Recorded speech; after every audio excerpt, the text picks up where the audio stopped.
Hello, and welcome back to another edition of the Phoenix Podcast with me, Jennifer Coffey, your performance coach, your manifestation coach, your number one fan, your biggest cheerleader here to take you on your journey from where you are to where you want to be, where you intend to be, where you're destined to be. And as we continue on this journey together, you and I have so far chatted about several things. We've chatted about the law of attraction and what it means. We've chatted about what to do with the naysayers that may want to try to get in your way as you are discovering your highest life. And we've discussed vision boarding, how to blueprint your future. This week, we're going to dig a little deeper. We're actually going to dig a lot deeper, if I'm honest, into an area that can be frankly divisive at times. It can be beautiful all the time, and I think is worth a further discussion. And this will not be the first time that anyone has had this discussion, but as the years go by, it seems like it might be one that people are a little bit afraid to enter into. It does have to do in some respects with religion, but as I like to see it, it has more to do with deep, profound, beautiful spirituality and how gaining a deeper understanding of just how powerful a force is out there can be not scary, but instead very comforting and very liberating. So as we do every week, we're going to start with a quote, something to help anchor us, something to come back to as we reflect on this, hopefully throughout the week. This week, our quote, I'm going to call it from anonymous, or at least unattributed. It is often attributed to Gautama Buddha, but that's up for pretty strong debate. And so rather than put a definitive name to the quote, I'll just honor these words for the beauty and the truth that they hold within them. And this quote goes like this: "When you realize how perfect everything is, you will tilt your head back and laugh at the sky." Let's hear it again. When you realize how perfect everything is, you will tilt your head back and laugh at the sky. Now we'll come back to this, but it resonates very strongly with me because the more I dig deeper into my own spirituality and what I believe to be true, the more I dig deep, the more I feel like I unearth that things are so much more beautiful and frankly easier than we all tend to make it. In fact, I think about myself on the other side of this existence after this body dies.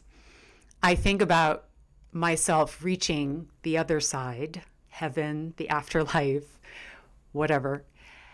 And I imagine myself getting to the other side and going, oh, I didn't have to worry that much after all. And tilting my head up and laughing. And hopefully, as we dig a little deeper in this week's podcast, you'll see what I mean. Because I know that all of us, whether we are or consider ourselves to be enlightened, or if we are deeply spiritual or we're not, all of us struggle from time to time, or for some, almost all the time. And I invite you to listen to this candidly and admittedly one-sided discussion to help open up your mind to the fact that it doesn't have to be as much of a struggle as it is. In fact, it's meant to be the opposite. So technically, the name of this week's podcast is What is the Universe? And universe is in quotes. Before we dive into this, I do want to, and I'm not a fan of these because I feel like we live in a disclaimer culture for lots of reasons, right? You acknowledge a disclaimer for legal reasons, or influencers have kind of taken it upon themselves to disclaim everything that they're saying so that they don't offend. When you get down to it, I'm really not all that worried about offending in the broad sense of talking about things that you might disagree with. Instead, this disclaimer, if we can call it that, is for you to understand how much I deeply respect your beliefs and your thoughts, as long as they come from a place of love. In other words, if you consider yourself a Christian, if you are Jewish, if you practice Islam, if you're Sikh, if you're atheist, I deeply honor and respect your path to spirituality, your path to enlightenment, your path to figuring out this wild and crazy life and connecting to higher power. So I say that hopefully that you'll understand as I talk about my perspective and how I see things, that you will approach it with an open mind, not in the sense that I'm trying to change your mind, but instead, hopefully realizing that no matter what our perspective is and what our beliefs are, we have so much in common. And those commonalities are some of the most beautiful truths that are unbreakable, impenetrable, and can help us live a better life. So that's my disclaimer. I honor you. Namaste. All right, so with that, I put this in here as a topic because when I post to social media or I have a discussion with people about manifestation, the law of attraction, I often reference the universe, right? The universe wants you to succeed. The universe is working for you. There's a very popular book called The Universe Has Got Your Back. And it's a term that has kind of caught on, if you will, trend-wise and is thrown about a lot. And people will ask me in private messages or in conversations, hey, Jen, why don't you just say God? Hey, Jen, is the universe and the God the same thing? And if it is, why are you using that word? So I wanted to kind of dig into that a little bit, but use that as a gateway, as a portal to a discussion about how it can help you live a deeper and more fulfilling life and liberate you from some limiting beliefs that you may have about yourself and your worthiness to experience joy and fulfillment. The reason that I use the term universe, if I can tell a personal story and kind of relate it back to why me, Jen Coffey, uses the word universe, it does date back to my upbringing. I was enrolled in Catholic school, and of course, there were a lot of Bible studies. There, Mass, it was very much infused in our education was religion, just as much as any other subject. And I don't know exactly where it came from, but in my mind, because it certainly didn't come from being in Catholic school, but in my mind, God had a very human look, right? He almost looks like Santa Claus. If you imagine the creation painting on the Sistine Chapel with God reaching out to man to ignite life and free will in him, he actually looks kind of like Santa Claus when you think about it, right? Older man, white, bearded. And as I grew up, like in my mind, if ever I thought of God, because it's very hard for our minds to wrap our heads around a non-human form, you give them human form. And so God for me was this bearded white guy, kind of looked like Santa Claus. And you know what? For many people, that may be the case. And if that works for you, then, and helps you be a better person, beautiful. Again, there's the disclaimer, right? But I found the older I got and the more I dug into spirituality and the nature of man's existence, it didn't sit well with me that it had a human form, that God or higher power or infinite source energy, whatever you want to call them, it didn't sit right with me that it had this definitive human form, because then I start to project human attributes to this being, right? And in my belief, God is so much bigger than just a human being with human limitations. So I expanded that to call it him, her, the universe. And hopefully, as I explain a little bit, you'll understand why. When I was studying to become a yoga instructor, there were quite a few books that we were required to read, one of which was The World's Religions. And I really enjoyed this book because, I didn't have much exposure to other religions, except for maybe just a few, quick bullet points in an anthropology class in high school or college. And if I were to take away one thing from that book that was such a revelation for me, it was how similar all the religions are. And it's unfortunate, really, that maybe so many of us don't realize that, because differences in religions are the cause of so much discord and arguments and wars even.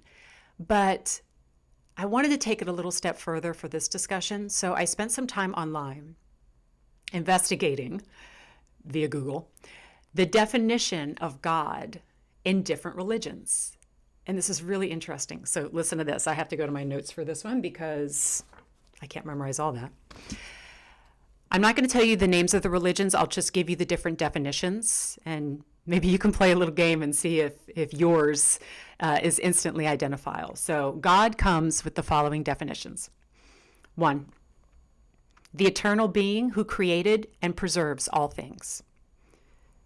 Or, the unique and perfect eternal creator possessing all powerful attributes. Or, the ultimate reality, infinite and all powerful. Or, the one who created the universe and exists in all things. How about this one? The creator and sustainer of the universe. And finally, God is the creator, the source of all creation and life. So if you practice a particular religion, could you tell me immediately which one of those was your definition of God? I'm thinking probably you can't. And that's because they're all so similar. I've listed for you the definitions from Christianity, from Hinduism, from Sikh, Native American, Islam. And if I were to find one word that is the truth in all of these, consistent rather, it's creator. In every one, the word created, creator, created, great creator, the creator. It's there over and over and over again. So when I think about this, like A, it's an aha. It's like, wow, we have a lot more in common than I thought. And then B, it makes me want to go further and dig deeper into why is it the word creator, creation, that is so consistent in every single one of those definitions. Well, when you think about it, none of us would exist if we weren't created. That's duh. That's an obvious one, right? But then you kind of go, okay, why were we created? What is the point? This is the big life question, right? And I'm never going to actually solve it, but I can at least tell you this, that God, the all-powerful creator, created what you can see, what you can touch, what you can taste, what you can feel in his, I use that term generally, own image. This is also consistent in all faiths, that everything created by this all-powerful force was created as an extension of the creator. All right, so regardless of what your faith is, most of us acknowledge if there is a divine force, everything that comes from that force has within it an element of the creator themselves. Okay, now we're getting into the good stuff. Knowing that everything holds within it a part of the creator makes all of creation holy. It makes all of it a part of, an extension of God, the universe, the all-powerful force. In fact, if we're going to trace it back to one of the most popular religions, Christianity, there's a quote from the Bible, and forgive me if I don't get it exactly right, but I do know that Jesus says, I am the vine, you are the branches. And if Jesus is God, then we think, I am the vine, we are the branches. You cannot separate creation from the creator. And this is huge. I know it's deep, and I know it's a lot more than Jen says, make a vision board with magazine pictures on it, okay? And I'll admit that I'm going a little bit for broke on this one. You cannot separate the two. You can physically separate a daughter from the mother, but there's always shared DNA, yes? You can separate and distance yourself from spirituality, but that doesn't take away from what you are. And what you are is divine, is holy. And this is true regardless what your faith is, even if you don't have one.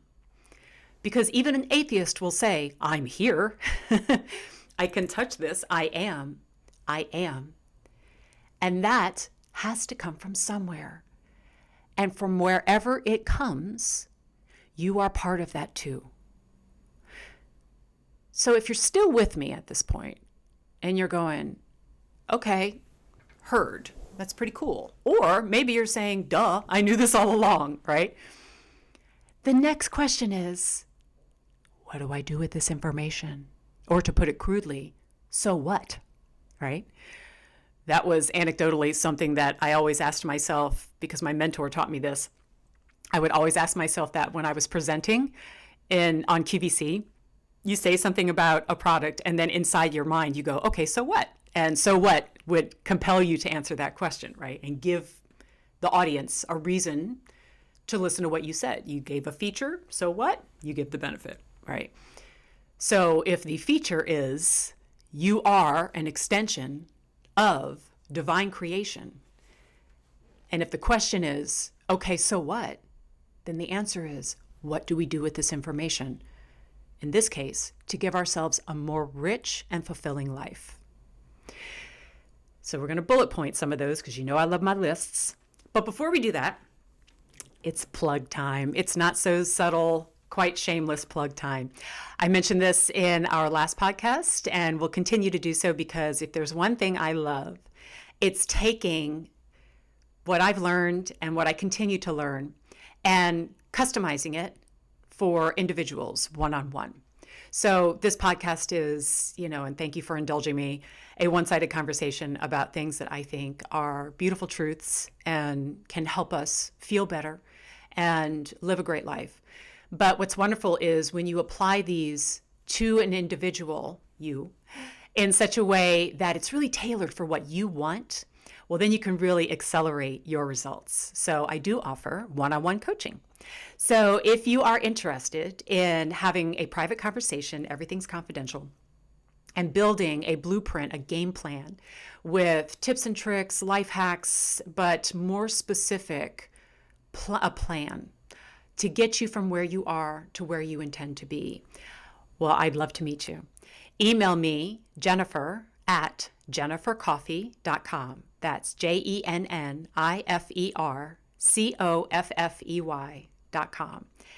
And let's chat. We can set up a time that's convenient to both of us. We start with 1 hour, and I'll have you fill out a questionnaire so that I have a little bit of information to go on. And then we blueprint your path to attracting everything that you desire. Okay, with that, let's take the information that we have and turn it into action steps, as well as wonderful things to know and to remember as you go throughout your day manifesting your ideal life. And so as I love my 5 or 6 tips, I've got 6 of them today. And we'll start with the first. Knowing that you are meant to have an amazing life. You've heard this in inspirational speeches, or if you love to listen to lectures or go to talks. People say it all the time, but do we really sit and think about what that means? This isn't me saying, I hope you have an amazing life. I do. But what I want for you means very little. Instead, know that this is actually part of the reason that you were created. Not to just show up here, go through the motions, try to stay safe, and then die. I hope you stay safe your entire life. But what I truly believe Creator wants for you is to have so much more than just getting through the day. Can you imagine an all-powerful force creating everything that you see and an infinite amount of things that you cannot see just because they can? Or just to sit back and watch it go through the motions? I can't imagine creating anything myself on a very simple level, just 'cause.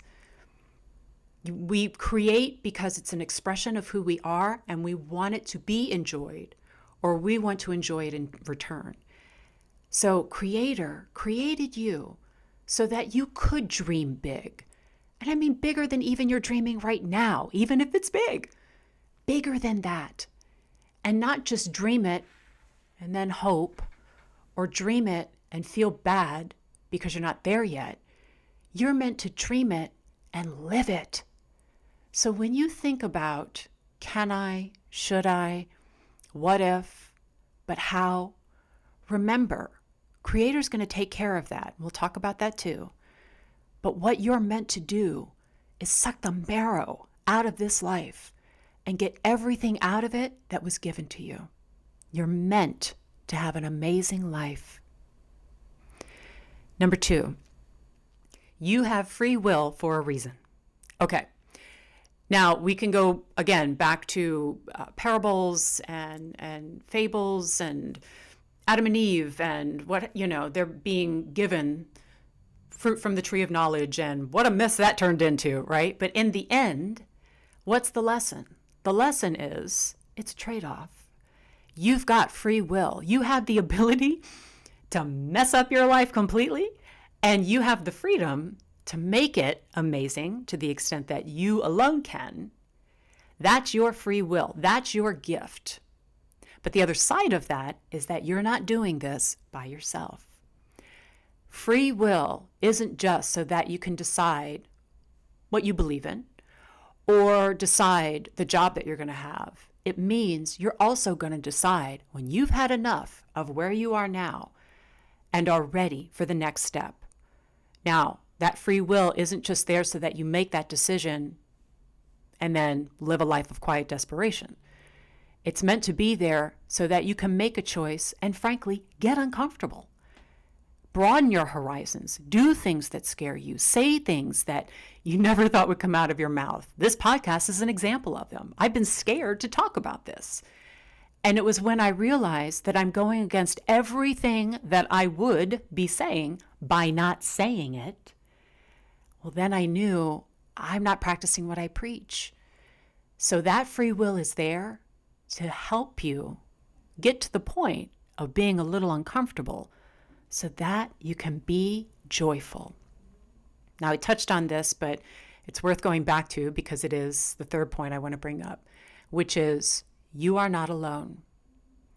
What do we do with the knowledge that we are a branch on the vine? What do we do with the knowledge that creation, the Creator, whatever name you give to the Creator, what do we do with the knowledge that that Creator has you as an extension of themselves, has you as an extension of themselves, and you can't separate the two? It means you're not alone. This is profound information at times where you feel very much alone, but it should be profound information even when you're surrounded among friends, because that reinforces the beauty of the truth that is, you were not put here to be scared and feel like it's you against the world. If every other member of this planet and every animal that is there, every chair you're sitting on, every rock you pick up, every cell in your body is an extension of the Creator, honey, you're not alone. You're in an infinite amount of company, all of which is working with you to make your dreams come true when you decide that's the direction you want to take. Your white blood cells, every single one, an entity inside of you, extension of creation, to keep you alive. Every thought you have, neurons firing in your brain to help you imagine those dreams. You've got millions of tools at your disposal to live a beautiful life. And some days are going to be challenging. And guess what? Those are tools too. Every part of your existence is part of a team that is there not to tear you down or get in your way. It's there to clear the path. You're not alone. You're never alone, and you never were. Okay, this next one, I actually use this a lot when I do my one-on-one consultations and also when I train people to present or to go on air. And it comes as a surprise to a lot of people, but it actually applies to every job that is out there, every day that you live, every action that you have. This is a secret. Okay, you ready? This is a big one. This is supposed to be easy. Yeah, don't say it too loud, right? Or your boss might hear. Everything you do, okay, including the challenges, because there are going to be challenges, is not meant to be as hard as we seem to think it's meant to be. When you are on the right path, it's easy. You know what this feels like when let's say you're really into tennis and you're playing tennis one day and you just feel like, man, every move I make is just like it's coming from somewhere outside of me and I'm on fire. Or if you're a public speaker and you get up in front of a crowd and you're like, man, they are feeling every word I'm saying. I could do this all day. Anytime you've been in the zone, if you're a singer and you swear those notes are coming from something deeper than just your vocal cords, when you're in the zone and it's easy, that's when you're onto something. And life is meant to be easy. If you're about my age, we grew up with no pain, no gain. Beauty is pain, right? Dating is it's a jungle out there. I used to say it myself. You got to kiss a lot of frogs before you find your prince, right? And when you realize it can be that way, but if we truly are co-creators with the Creator, it's not, imagine, even if it took 7 days to create the universe, that's a pretty big feat in 7 days. It's meant to be easy. And that can be a really good guidepost for you as you're going through life and you're working towards a goal. If it feels like a struggle, if it feels like you're pushing against something, if it feels like, man, I am fighting tooth and nail and this ain't happening, then that's a pretty good indicator that you've distanced yourself from Creator. You've distanced yourself from the vine that is feeding you everything that you need to get to where you want to go. All this to say, if you feel like you're in a struggle now, that's probably a pretty good sign that you're meant to intend and co-create something better. And that something better will be easy. Okay, number 5. You are as deserving as anyone to have what you want. I don't know if you're like me in this regard, but for the longest time, I used to think that other people, some generic out there group of people, had it easy. Other people make great money. Other people are athletic and strong. Other people are in deeply loving relationships. And I'll be lucky if I can get a little slice of that. And the older I got, the more I realize any person who has achieved something great or realized a goal, certainly I have no doubt that they worked hard for that. I know I've worked hard for mine. But that didn't make them any more deserving than me. Every person who is on this planet landed on this planet with, admittedly, economic advantages and disadvantages, societal advantages and disadvantages, where you're born on this planet, the class or the income level that you're born into can preset you up for advantages and disadvantages. That I don't dispute. But does that make you any less deserving? Oh my gosh, no. So if for whatever reason you're thinking right now, I don't deserve to have this great life because I've made mistakes in the past, I've hurt people in the past, I've developed habits that seem ungrateful to Creator, right? That does not make you any less deserving. The fact that you acknowledge that and still want more, better, that makes you just as deserving as anybody else. If it's true that the universe, God, is the divine creator, why on earth would the Creator create anything he didn't want to see thrive? We're all meant to thrive, and there's plenty to go around for everyone. You are as deserving as anyone else to have an amazing life. And finally, keeping yourself small I mean, I'm going to drop a little bit of a truth that almost seems like tough love, but again, if I'm going for broke in this one, so be it. Playing small, silencing your voice, and I don't mean I'm telling you to go out and be loud. Instead, I'm encouraging to find out who you are and to be that person without restraint.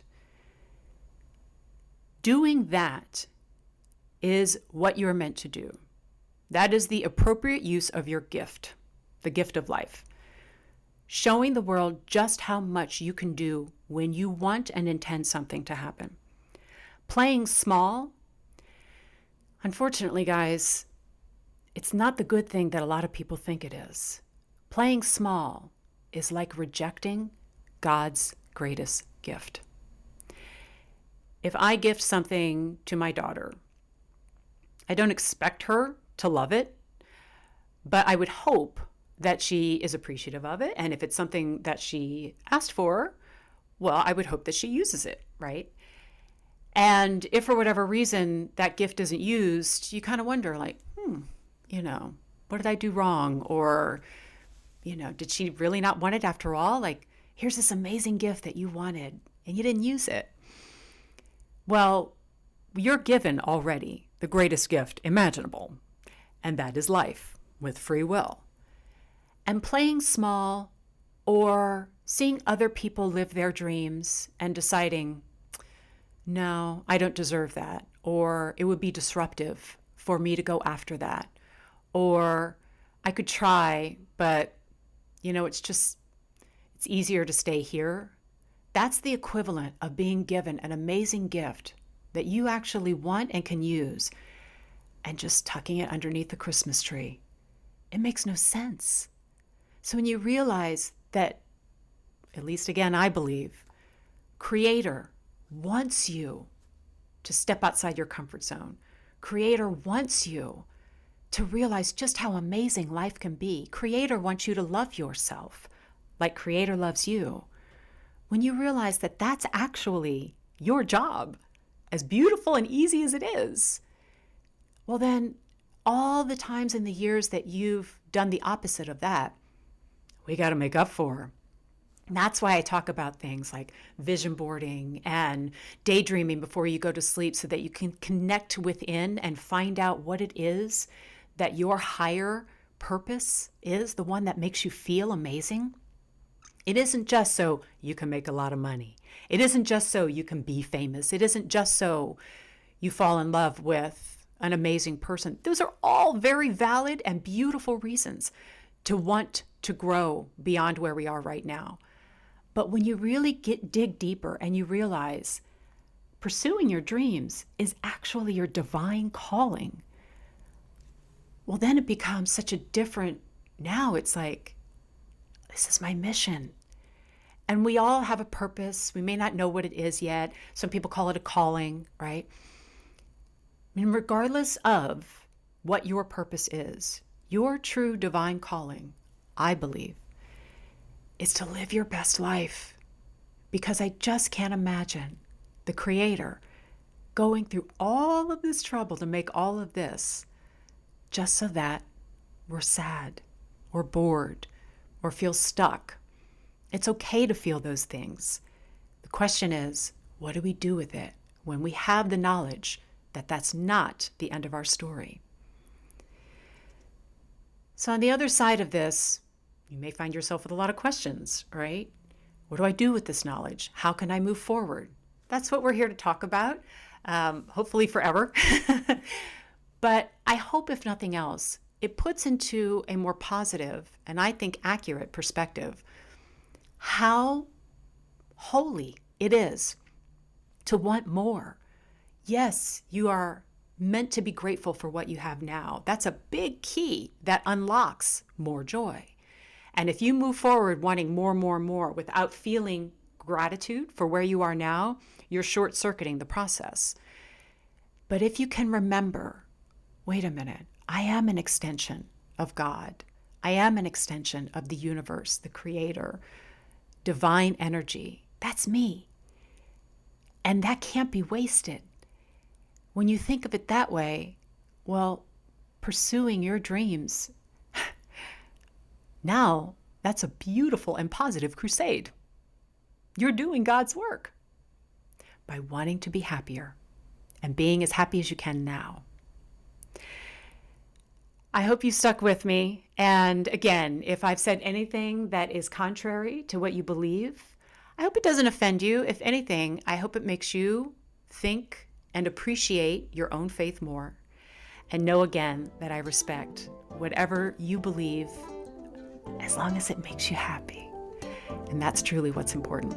My name is Jennifer Coffey. It's been an absolute delight spending this time with you, and I hope you'll give this podcast a follow, subscribe, it's free, and I'll see you next Wednesday.